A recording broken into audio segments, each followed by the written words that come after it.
突然ですが、ハリデオ教授は動物さんの研究でしばらく海外に行くことに。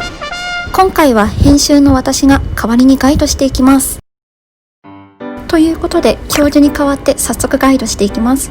編集員、中の人はこんな人でした。温かく見守っていただけたらと思います。今回はチンチラさんの飼育方法を紹介していきます。初めてのカメラに緊張していますね。かわいい。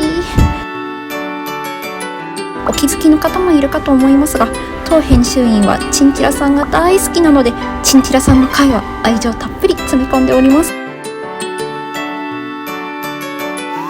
全然私に興味ないですね。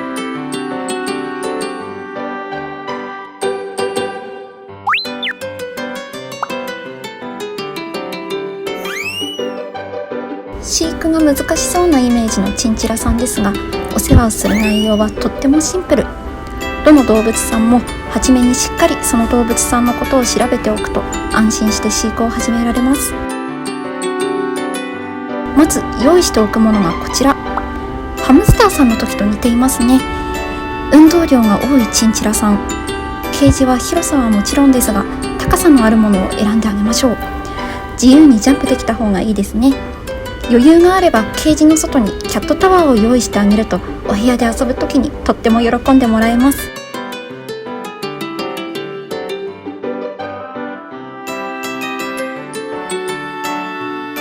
そしてご飯皿に給水器。こちらもいろんなものが売っていますが、走り回ってひっくり返してしまわないように重さのあるものを選んであげると、飼い主さんもお世話しやすくなります。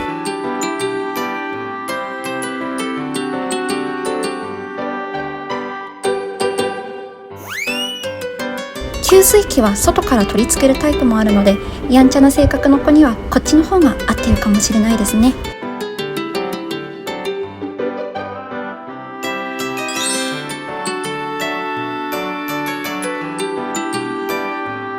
ご飯、牧草、砂浴びについて順番に説明していきます。ご飯は専用フードが売られています。種類も増えていますが、チンチラさんをお迎えするお店で使っているものと同じご飯をあげた方が体の負担も少ないですね。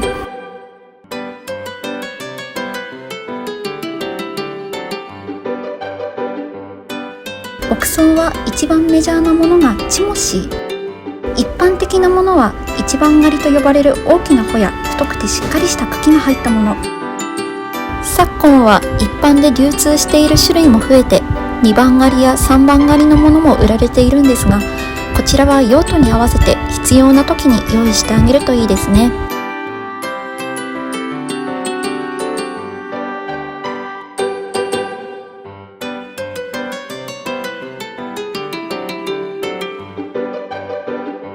私としたことが教授に頼まれたとはいえ、話しすぎてしまいました。砂浴びについては後半で説明していきますね。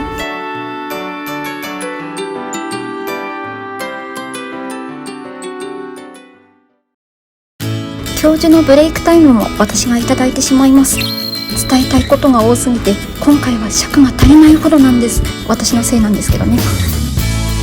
この時間を借りておやつやおもちゃの話をしていきます。おすすめのおやつやおもちゃがこちら。前回もお話ししたんですけれども、おやつはドライフルーツだったり木の実だったり。前回の動画はこの辺りにカード貼っておきますね。おもちゃも軽石やカジノギなど、今では様々な種類のものが売られています。ゆっくり時間をかけてお迎えした子のことを理解していけたらいいですね。後半もギュギュッと情報を詰め込むので、しっかりついてきてくださいね。それでは後半もスタートです。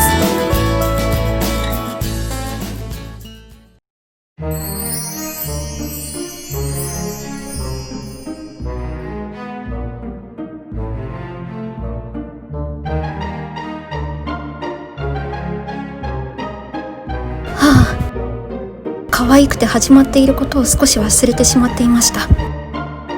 後半は床材についてから。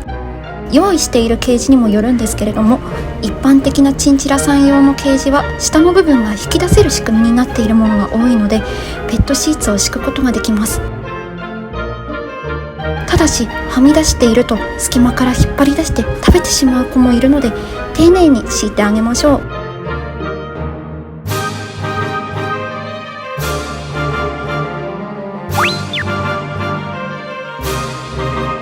ペットシーツを敷かないタイプのケージであれば、ウッドチップだったり小動物さん用の床材を用意する必要があります。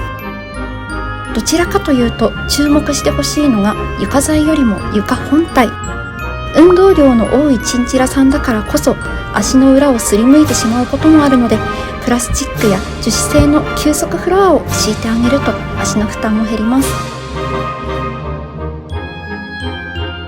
そしてトイレについて、チンチラさん自身も糞便も動物さんの中では匂いが強くないので、賃貸のお部屋でも飼育しやすいです。ただ小さくコロコロした便は体を動かすと意図せず出てきてしまいます。消化の早い草食動物さんの特徴でもありますね。そのため必ずトイレを覚えるというわけではないのですが、おしっこはだいたい決まった範囲内にする子もいるので、トイレを用意する場合は初めの1週間くらい設置場所の様子を見てあげるといいかもしれないですね。最後に忘れてはいけないのが砂浴び。ふわふわの体毛は水に濡れるとすぐ風邪をひいてしまうほど繊細です。砂浴びをすることで余分な皮脂を落としてくれます。砂浴びで取れない糞便の汚れはグルーミングをしながら取ってあげるといいですね。グルーミング剤で汚れを浮かせてティッシュなどで拭き取りながら溶かしていくイメージです。うっとり顔を見られるのもまた嬉しいですね。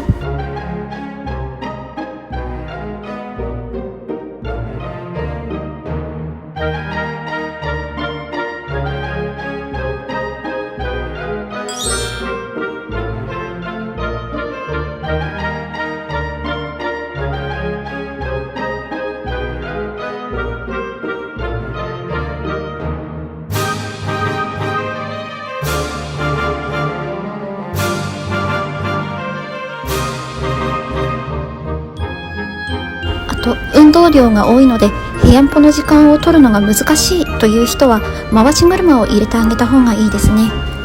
この子みたいに走らないですね。参考動画こちらです。走るときはいっぱい走ります。